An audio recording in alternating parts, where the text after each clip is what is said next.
Bapak Ibu sekalian, poin yang keempat, kenali karakter pasanganmu. Ini yang saya bilang tadi, kita titik beratkan. Laki-laki selalu pakai akal.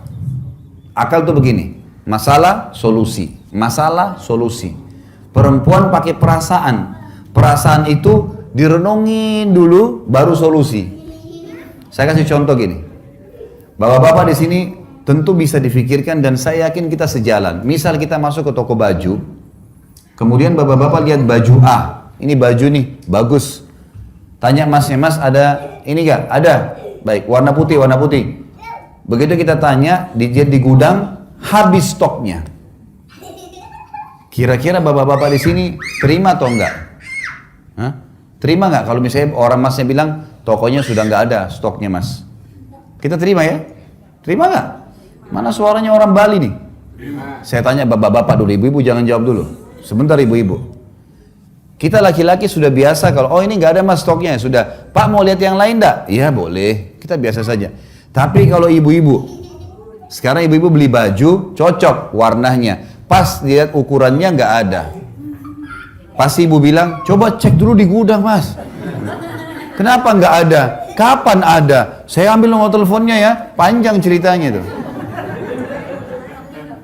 Ini karakter namanya. Sekarang begini, bapak ibu janjian nih, pergi restoran suami istri. Anggaplah lagi pacaran, pergi berdua suami istri.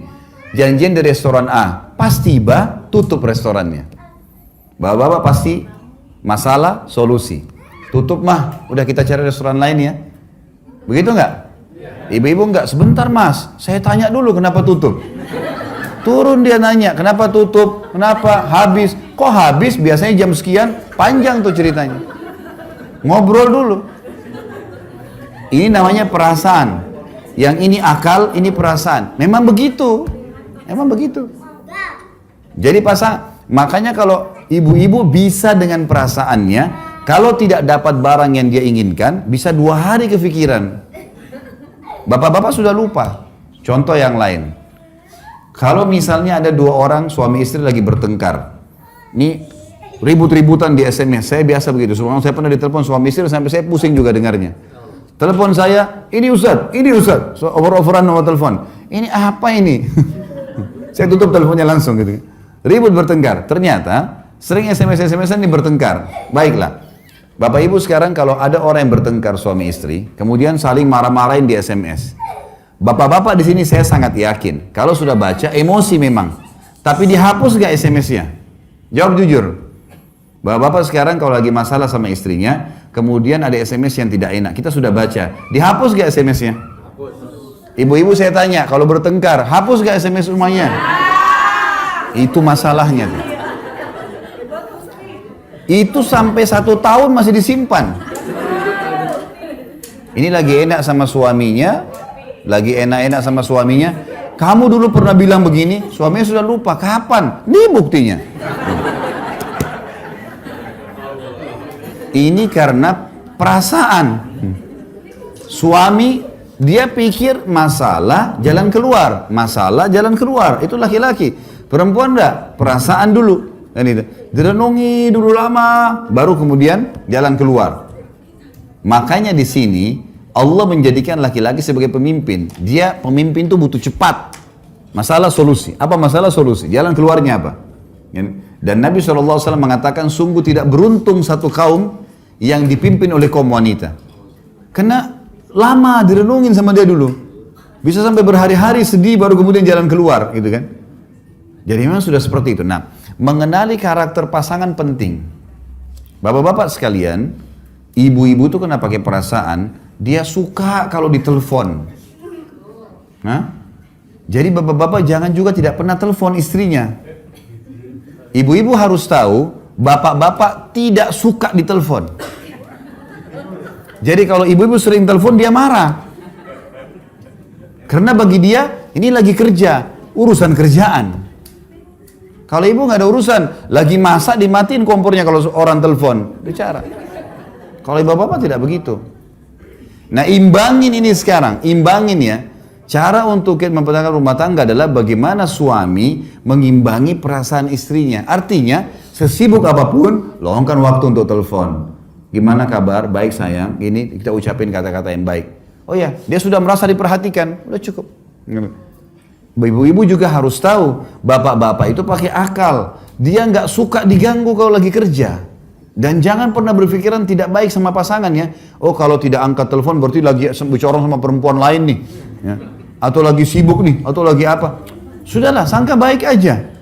Karena kata Nabi SAW, seburuk-buruk ya, seburuk-buruk pernyataan adalah sangka baik, sangka buruk. Seburuk-buruk, sedusta-dusta perkataan adalah sangka buruk. Gak bisa, kita disuruh sangka baik. Sampai kata Nabi SAW, iltamis li akhika udra. Cari alasan baik untuk saudaramu muslim. Pernah ada sahabat, janjian sama sahabat yang lain. Kemudian sahabat ini rupanya terlambat nih. Yang satu nih yang nunggu sudah gelisah. Kata Nabi SAW, kenapa? Ya Rasulullah janjian, belum datang. Kata Nabi SAW, carikan alasan positif untuk saudaramu. Mungkin macet, mungkin telat, mungkin sakit, mungkin banyak, cari alasan. Harusnya begitu. Jadi kalau ada, kita telepon, pasangan gak angkat, oh mungkin dia masih sibuk. Sudahlah, baca Al-Quran, berzikir, cari aktivitas. Jangan sangka buruk. Karena itu membuka pintu-pintu syaitan, gitu kan. Harus kenali karakter pasangan, imbangin karakter itu, kita akan bahagia. Ya. Harus diimbangin. Jadi bapak-bapak harus bawa beberapa saat di perasaan, ya. Dan ingat, ibu perempuan itu dari kecil sampai nenek-nenek suka dibicandai. Ya. Misal gini, Umar bin Khattab bilang apa? Kami kalau di luar rumah kami seperti singa yang sedang mencari mangsa. Di luar rumah, sholat, antar jenazah, jihad, laki-laki, jantan. Tapi kalau kami pulang ke rumah kami seperti anak kecil. Bapak-bapak harus pulang rumah, udah lain ceritanya di rumah ini. Buang semua itu utang, pekerjaan di luar rumah, sekarang urusan bercanda sama istri. Lupain semuanya, gitu kan. Sampai Umar mengatakan, kami kalau pulang rumah kami seperti anak kecil. Emang sudah begitu, harusnya. Sampai kata Nabi SAW, 3 hal yang tidak masuk hal sia-sia. Seseorang yang berjihad di jalan Allah, atau mengurus kuda jihadnya, ya. Seseorang yang mencari nafkah jalan Allah, dan suami istri yang sedang bercanda. Biarpun berjam-jam, itu enggak sia-sia. Pahala di sisi Allah.